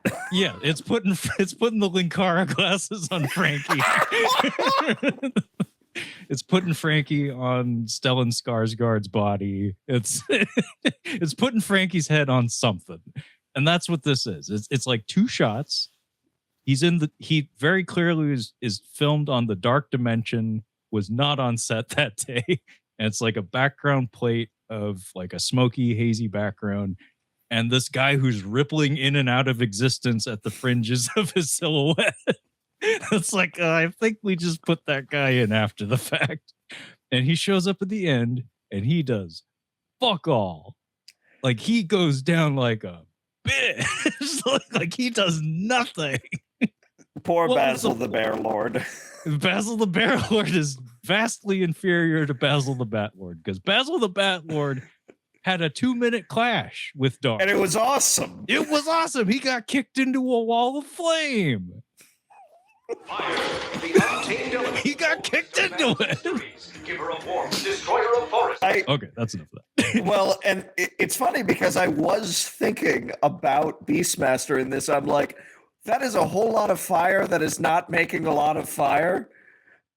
Like it's not setting anything on fire. And Beastmaster did not have that much fire, and yet we had an enormous explosion wall of fire. Yeah, we had an enormous explosion so awesome we had to showcase it from 3 angles in sequence. Like boom, boom, boom. Yeah, incredible. Yeah, but yeah, Basil the Bear Lord is an afterthought in this movie that I want to say some producer or perhaps Michael Crichton or somebody determined we need a big bad. Like we need a queen alien is what we need. Yeah. And it's a little embarrassing, honestly, because those shots are the worst in the whole ass movie. And then when he shows up again, it's nothing. Like it completes the Beowulf fable to some degree, but beyond that, it's so anticlimactic. But yeah, during this big battle at night, a lot of our 13 warriors go down.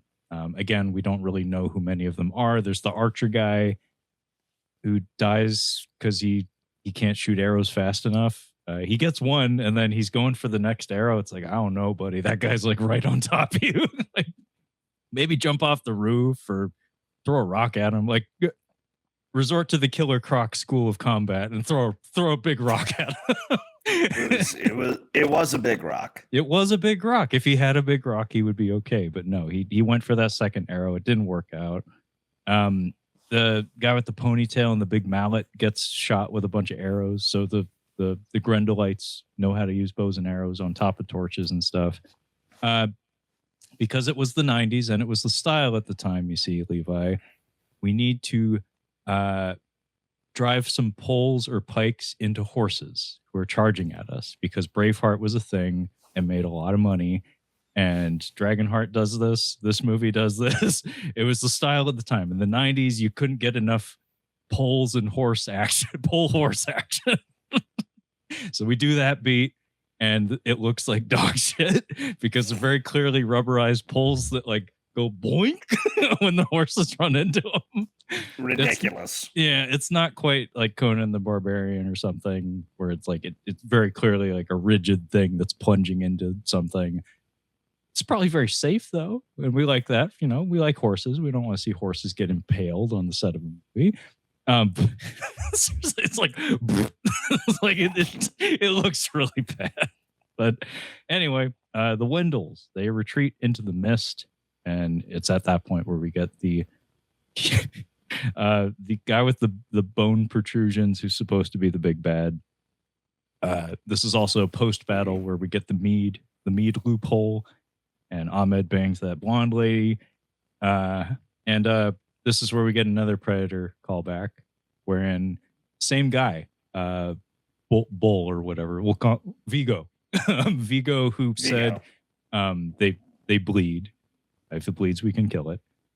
He says if it's a man, it sleeps. So it's like essentially like rounding out that whole concept where it's like if it bleeds, we can kill it. If it's a man, it sleeps. So we come up with a plan to attack their lair. So again, we're adhering to the Beowulf story, wherein we got to follow the beast home. And there was also mention in the film prior to this of the Wendels having a mother. There's a couple of mentions of the mother thing. May have also been a reshoot kind of scenario. I'm not positive on that. I kind of think it was. But yeah, they have this stone idol that looks like a fertility statue that you can find in many, many cultures around the globe. And that actually happens here, where they go to visit a second hag. We got 2 times the hag. 2 hag, 2 furious. Shit. So yeah, we visit this hag, and she can't be bothered to sit up. Like that's a little rude. It's like I'm guessing she's not capable, but it's like, you know, like you're kind of making me do this. So they give her the idol. Throw me the whip, I'll give you the idol. She tells them, find the root, strike the will, and she instructs them that she is the earth, seek her in the earth. So very vague instructions. Like that's the thing with this mythological storytelling. If you're really vague, then nobody can tell you you're wrong. So she also mentions here there's a leader among the Grendelites who bears horns of power, and he too you must kill. And this is the other instance of blatant reshoots. Maybe not reshoots, but ADR. Because everything I just said, like you must also, like in addition to killing the mother, you must also find the leader. He has horns of power. He too you must kill. All of this is, you must find the leader. He bears horns of power. You must find the leader. Kill Basil the Bear Lord. Yeah, it's like, yeah, you must travel into the caves and fight Basil the Bear Lord. Like the only way the evil will truly be ended is if you defeat Basil the Bear Lord. It's that, because her mouth, she is on screen. They don't cut away from her. Like they don't show someone else like reacting to her. It's a shot of her, and she has this little rock in front of her mouth. You can't actually see her lips moving. It's embarrassing. Yeah, and it's kind of at this point we have the whole idea of it. They're in a cave. This conversation happens 3 times from 3 different angles. It's reiterated. It's in a cave. Wait a second, we should talk to this guy. It's in a cave. Wait a second, we should talk to this guy. Cave. Did I not tell you it was in a cave? Like, individually, it seems the crew needs to figure it out for themselves. And it's at this point. So I'm here to tell you at this point, the movie puts its foot on the gas and does not pick it up. It does not. The movie does not slow down at this point, because inside 5 minutes we have the mead scene, the romance, forming a new plan with the king, which is the first cave instance, getting the fortune from the hag, which is the second cave instance, Ahmed figuring out it's a cave, which is the third instance, and them riding off to the cave. That happens inside 5 minutes.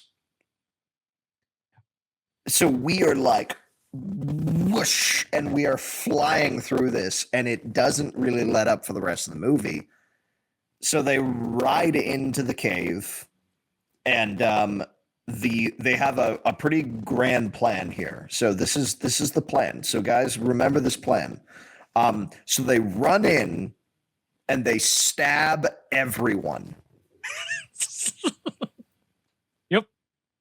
The plan is run in and stab absolutely everyone. It's pure chaos.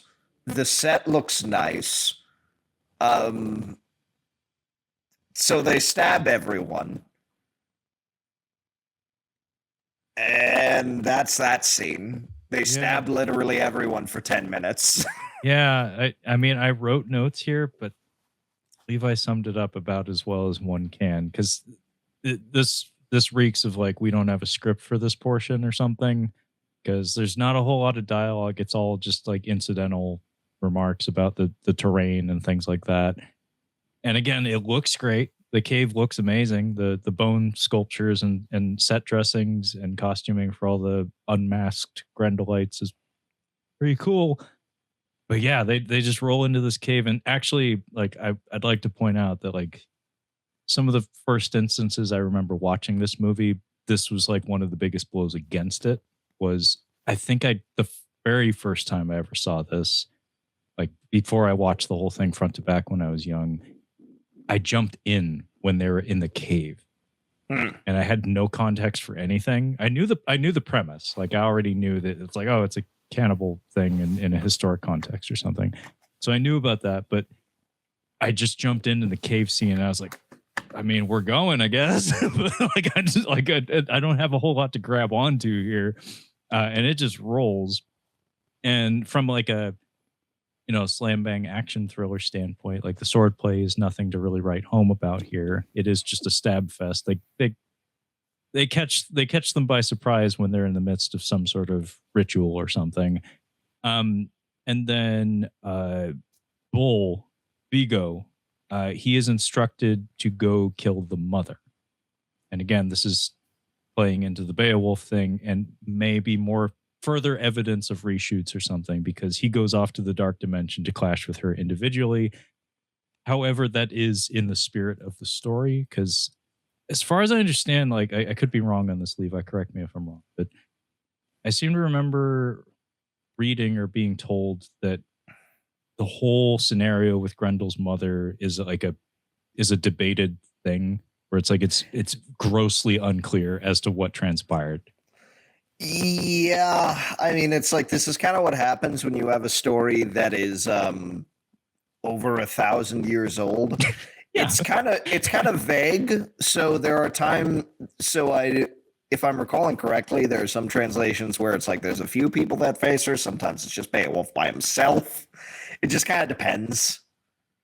Yeah, all I remember is that she is framed as being larger and more terrifying than Grendel, which again, fits the campfire theme, where it's like, well, if it comes next, then it better be bigger. It's like Hulk Hogan already beat Andre the Giant. It's like, we got to get a bigger giant. It's like, who we got? It's like, Earthquake. It's like, nobody gives a shit about Earthquake. Like, you're doing it wrong. You should have put Andre on second, dipshit.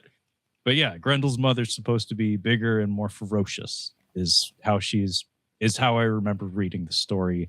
But the actual events of what happened between the two of them, I don't recall if there's any specific detail.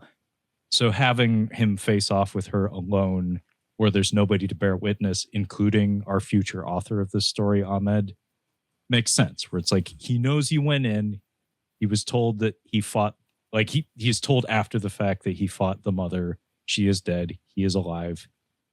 He's mortally wounded as a result of the clash. Like, that does kind of fit that retelling of the tale, where it's like, I had to fill in the blanks somehow. When I wrote him down, I wrote what I wrote. But yeah, he has this one-on-one with her, although she does have a dude with her, like just a guy, just some guys there. She has a dude, like he's even like wearing like a bathrobe or a bath towel. He's just like, whoa, what are you doing here, bro? He doesn't really do much. He just runs up to him and gets dispatched immediately. But the mother is a woman wearing like a bone headdress, and you can infer that like she has like a poisoned claw that she dips it in some sort of viscous substance that you can just assume is toxic. I think the implication is because she has a snake around her neck. Yeah. That's a milk snake. It's a milk snake. You can tell because of the colorations. Yeah. I think they're trying to say it's a coral snake, which has a very similar color correlations. But if you have an audience member who like knows, like it's the only thing that you ever learn about this snake is like, listen, if it's red to yellow, that's a coral snake and it's bad. It's very, very bad. Yeah. If it's red to black, it's a milk snake and it's fine. So this is very clearly a milk snake. But I think the implication is that it's a coral snake and this is what she's pulling poison from, which she then stabs not Beowulf with, and he stabs her and dispatches her, but now Beowulf is poisoned. Yeah, isn't it like red to yellow, that's a bad fellow or something like that? Yeah, red to yellow, kill a fellow. But yeah, something. With red to black, it's good for Jack. I remember something along those lines. Yeah, it's one of those things like if you ever learned about reptiles in school, like that probably came up at some point. Yeah, I had zoo books. That's how I learned it. Zoo books, baby. Zoo books are the shit. So he gets sliced and later on pays the price for it. So he is poisoned. And our fellows, they're making their escape, and the guy that I referred to as the Spaniard, not Maximus Decimus Meridius, but just some guy who has like what appears to be a Spanish helm, gets what's supposed to be a heroic death. Yeah, I don't think we ever actually see. He just says, "Go without me," and then the movie forgets about him. Well, and the scene itself isn't earned because I don't know who this person is. No, he's a nobody. Like I said, his identifying mark was his helmet, and he's not wearing his helmet for the last half hour of this movie. So it's actually kind of remarkable. I recognized who that was supposed to be. But yeah, he stops Ahmed in the hall, and he does the no, go on without me. No, I killed those people. It's like, no, he tries to have a heroic death, and he says today was a good day, and he sends Ahmed on his way. We don't actually see what becomes of him, and we burn some time because we get lost in the caves for a few minutes. Yeah, nothing really happens, but we decide like, oh hey, there's water running under this wall. Oh wait, we can swim. It took a minute. they hear what they say is the sound of thunder, and they realize it's the surf. Yeah, it's like, oh geez, we're right on the coast, so this leads outside. Yeah. So they go and they swim through, and they go back to the village, and they essentially recount everything. Hey, we stabbed everybody, including the mother. By the way, Beowulf is poisoned. And then we begin Siege Part 2. Yeah, fortify the hall for the fourth time. The hall needs to be fortified. You don't understand. We need to fortify the shit out of this hall. Do you know how much timber we have in spare for just such an occasion? Yeah, again, it's like Waterworld. It's like, you realize we used 100% of the steel in the Hawaiian Islands to make this set that routinely gets blown away by the wind and has to be recovered. We are going to showcase every facet of this set. It's like we used all of the timber in the Germanic woods. We will show every single plank. We will fortify this set as much as it takes. The fortifying will continue until morale improves. Yes, we fortify the hall for the fourth time, I believe. By the way, Vigo is made king very subtly. Like the king, like again, this actually fits the Beowulf myth as far as I understand. He was made king in a similar fashion. Where it's like, you killed everybody. Here's my sword. And I'm old, by the way. So he gets to become king when he's at death's door. Good for him. And it's here where Vigo asks Ahmed, like, doesn't ask, but he just says something along the lines of like, he doesn't have riches in, like, he's being given riches, but he knows he's going to die. Like, he's being given a kingdom, but he's aware that he's at death's door. So he finds value instead in the form of this new idea that's been planted in his head where it's like, oh, a man could be made wealthy from his stories were somebody to record them. Now we have somebody who can actually do that because as far as I can tell, nobody in this community is capable of writing any sort of script. So he's like, "Hey, Ahmed, you want to make me sound cool on paper?" And he's like, "Yeah, I could do that for you, buddy." So he doesn't necessarily agree to it, but he plants the seed in his head that's like, I've been doing some pretty cool stuff with these guys. Maybe I should write that down. And yeah, we have one last battle that, as you say, Beowulf is, like 1,000 years old at least. It's just like a little extra that it's just there because again the kids aren't quite asleep and the guy telling the story at the campfire is like, well, you're supposed to be asleep by now, but I guess there's a dragon. I guess there's a guy with horns on his back. He's not going to do much because I don't have the creative energy to come up with anything interesting for him to do, but he'll show up and you'll have one more battle. And then you can shut the fuck up and go to sleep. Well, what about Basil the Bear Lord, Dad? I don't know. They fortify the fort again. Basil the Bear Lord. Yeah, from a storytelling standpoint, that's the I need a minute to think of the next beat. It's like so they get back to the hall and they fortify it. Spend a lot of time fortifying it. So they fortify it.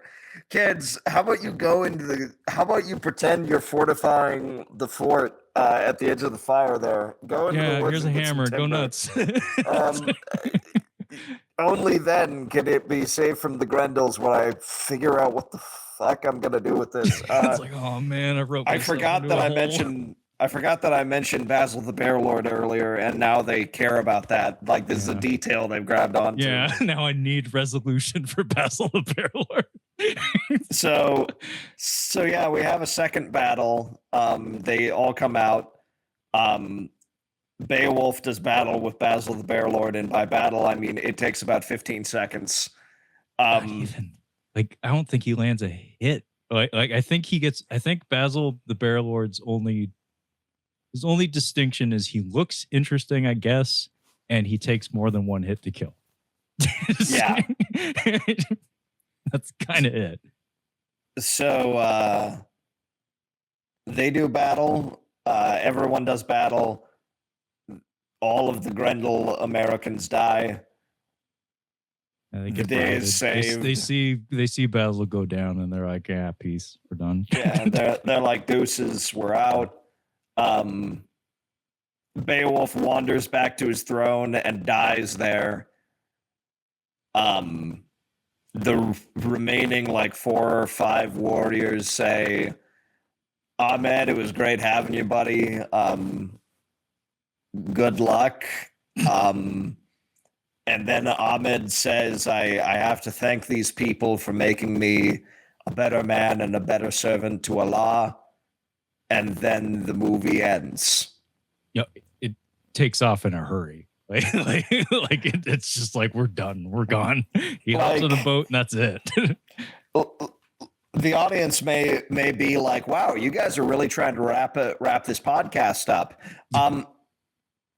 Guys, I'm not kidding. Like so we hit that 30-minute mark we have the full quest. We have the full quest line. And after that initial siege, the movie just let's go. We just keep going until we're done. And there's really no breaks. There's really no kind of law. I would say the longest beat of the scene that we get is the mead scene after that initial siege. And that's probably the longest character beat scene that we get. And after that, everything just comes at you so doggone quickly.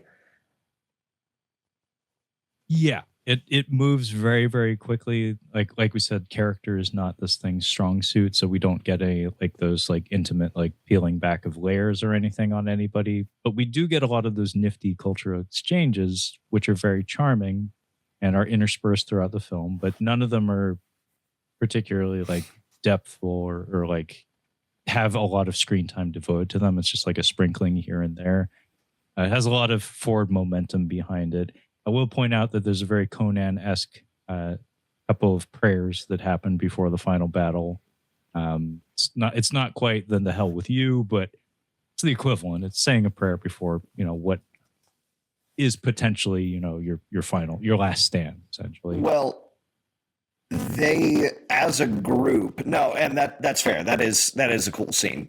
As a group, we because way back at the beginning of the film, we heard the prayer given as funeral rites as they're sending off the old king. So standing there on the battlements, all of them effectively give themselves funeral rites as a form of last stand, because Beowulf knows he's dying.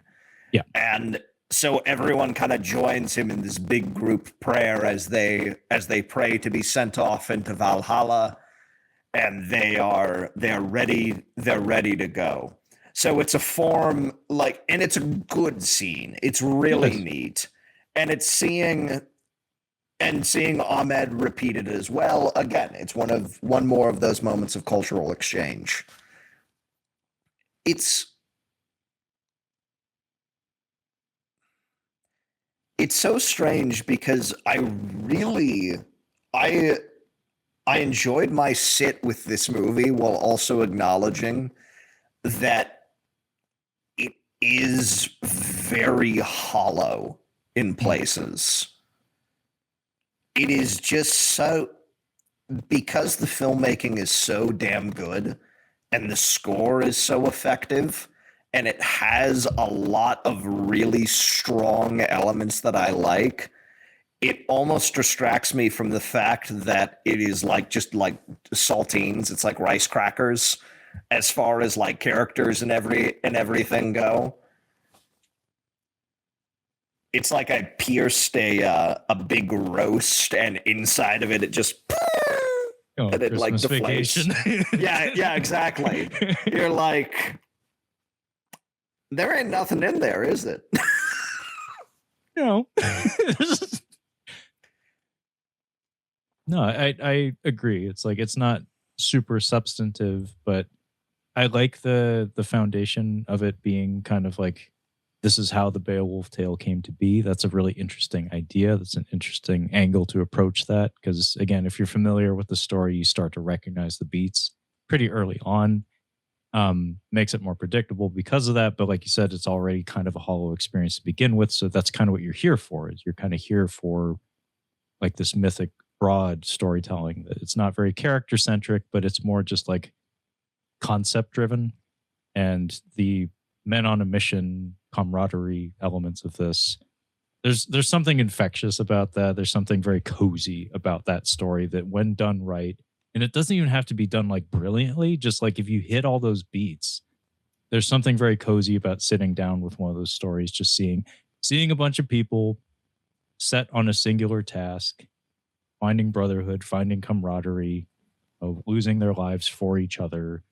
That if you can just pitch that story straight down the middle, it's a pretty solid story. Like I think just on an elemental level, that's an experience that as a human being, we all identify with and we all value on some level. So when you see it represented in a story in any form, if it's done remotely well, it has some merit to it. And it helps that this one has the production value backing it. It's like, even if the character's not there, this is a setting that is a little bit rare in terms of its representation in like $100 million cinema. We don't see this stuff represented all the time. Essentially never, with an Arabic character playing alongside all these Norsemen. So there's novelty factor there. So yeah, I would agree that's pretty hollow, but it has some color to it. It has some flair, and it's cozy in the right way. It's like, if you get down to like some of the details, it's not like the most exceptional version of this I've ever seen. Like, I've certainly seen better swordplay in other movies. I've certainly seen better character work in other movies of this type. But it's pretty solid. I wouldn't say this is a movie that's worthy of being hated or despised. Like if I was a critic, I don't think I would be able to justifiably give this a really bad review. It's like, no, it's like it's fine. Just meet it halfway, pay attention to the details that work, and you'll have a pretty good time with it. Yeah, there is a universe where this movie is about 30 minutes longer, where it has meat, like all that meat, all those little character moments, all those little beats. Maybe that romance subplot is a bit more substantial. Maybe we get like moments where we hear their names, and we get a little bit of moments with each of them. Like there is a version of this movie that is 2 hours 10 minutes and not hour 40. That is a damn good picture. That is really, really good. At the moment, what we have is a entertaining, beautifully shot, like pretty cool, historical barbarian action piece.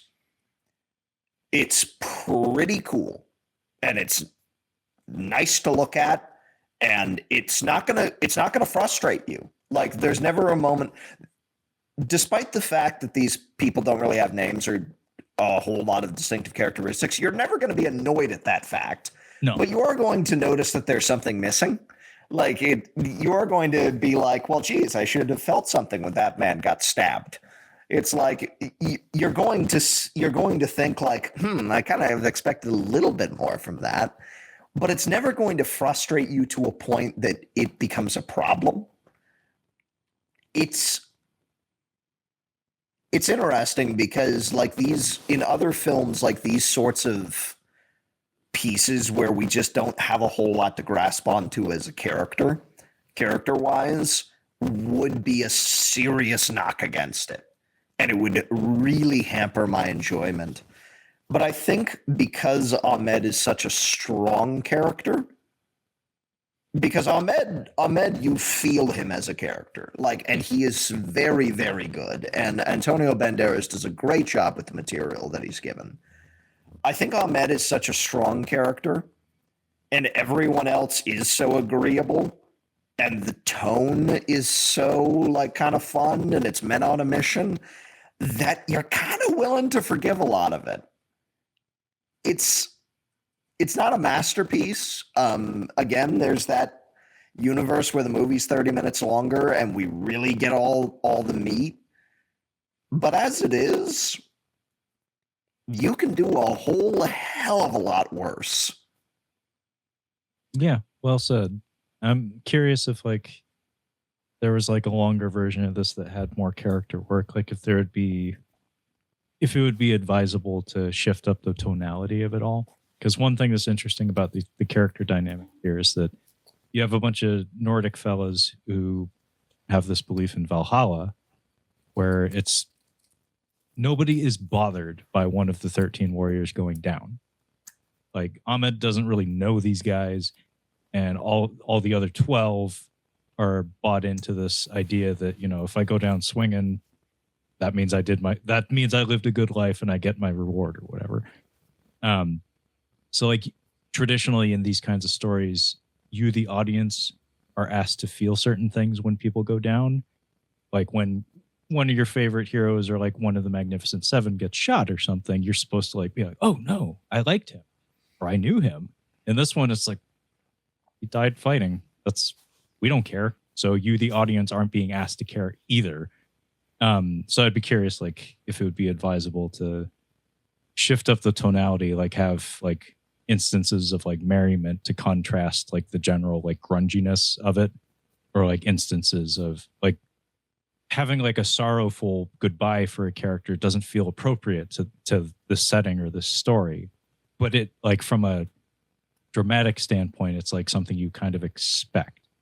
It's a interesting proposal there, right? I don't know, like maybe that would just muck things up and make things unnecessarily messy. Just a thought that popped in my head. Yeah, I mean, this movie had a very difficult production, Yeah. and a difficult post-production, and it had a difficult release. And I think that there is probably a version of this. Who knows? Maybe the previous version was just awful. Maybe it really wasn't. Maybe like we were witnessing the sanded off edges of it. And this is really the best we could do with what we had. In which case, it's kind of a miracle we have it at all. Truth be told, if this was a movie that went into production now that had this kind of difficulty, oh baby, this has Batgirl written all over it. Write it off for taxes. Get it out of here. Cut it. Kill it. Yeah. It's like the fact that we have this movie and it came out pretty decent despite some of its shortcomings. This is a film that it's saying, I wish this hamburger had ketchup. This is a mighty fine hamburger. I wish it had some ketchup. It's like it's just kind of plain. I wish it had a little bit more to it. Yeah. But Actually, that works really well because I can actually see in my mind somebody watching this movie and being like, "Wish this had ketchup." It's like, you eat it anyway. It's a pretty good burger. it's a good meal. That's a tasty burger. Yeah, like it's good. Yeah, I wish it had ketchup. I'm still gonna eat it. Yeah, it's like that's the thing is that there's other moments where it's like this stuff is some of the other things that we've watched this month. It's rotten. Like the stuff is rotten. Because it's like Beastmaster 2, you watch this and you're like, I can imagine a universe where this hamburger was good and still shaped like a hamburger if the ingredients weren't rotten. Like this is not edible. No. I can imagine a world where it is, but it isn't. To an extent, I would say Deathstalker 2025 is sort of like having a really good bun and lettuce, but the meat. Where's the meat? Where the hell is the meat? In this, I wish I had ketchup. Yeah. We'll go with that. I think that actually works remarkably well. I want that quote on the front of the box. Antonio Banderas in 13th Warrior, critic quote, I wish I had ketchup. Levi Reed, catching up on cinema. There you go. Well done. Okay. Well, for a burger joke, unintended. I hate when I do that. I never mean to do that. So this was The 13th Warrior, as directed by John McTiernan with some additional work by Michael Crichton, again, the author of the novel upon which the story is based. From the year 1999, and I guess that closes out Barbarian Cinema here at Catching Up on Cinema. So thanks for proposing the idea, Levi, because this came out of a conversation between the two of us, but Levi was very much instrumental in getting me to pull the trigger on it and actually commit to it. So this has been fun. I hope to do more of it going forward. Not necessarily Barbarians. I think we can take a break from Barbarians, maybe we'll see. But in the meantime, hey, Levi, how about you let our listeners and hopefully viewers know where they can find you and your awesome YouTube stuff? You can find me over at Your Captain Speaking. We do mostly book reviews there. I talk about thin men's action paperbacks, some fantasy stuff like we did this month, some other like spy and genre type fiction. I did a video on Mac Bolan's The Executioner, which was a fun episode. Zorro, I want to highlight that Zorro episode. It's a mighty fine episode. Go watch it. I also do my radio shows. So I do a radio show in front of live audiences here in my town, but we also record them. So I put those up. Both of the people that watch those really enjoy them. So hey, I listen to it. It's people tend to come out for the books, but I really like the radio shows, so give those a listen. But yeah, we have a lot of fun over there. Yeah, definitely check out Levi's channel, Your Captain Speaking, and that Zorro video in particular. It's very, very good. I would recommend it. As for myself, my show is called Catching Up on Cinema. It's mostly a podcast that you can find pretty much everywhere podcasts are found. I also have a very limited YouTube presence. Probably going to be trying to do a live stream here at the end of the month. We try to do at least one of those a month. So yeah, check back for that. But in the meantime, I guess, thank you so much for listening and or watching. We will catch you next time. Bye.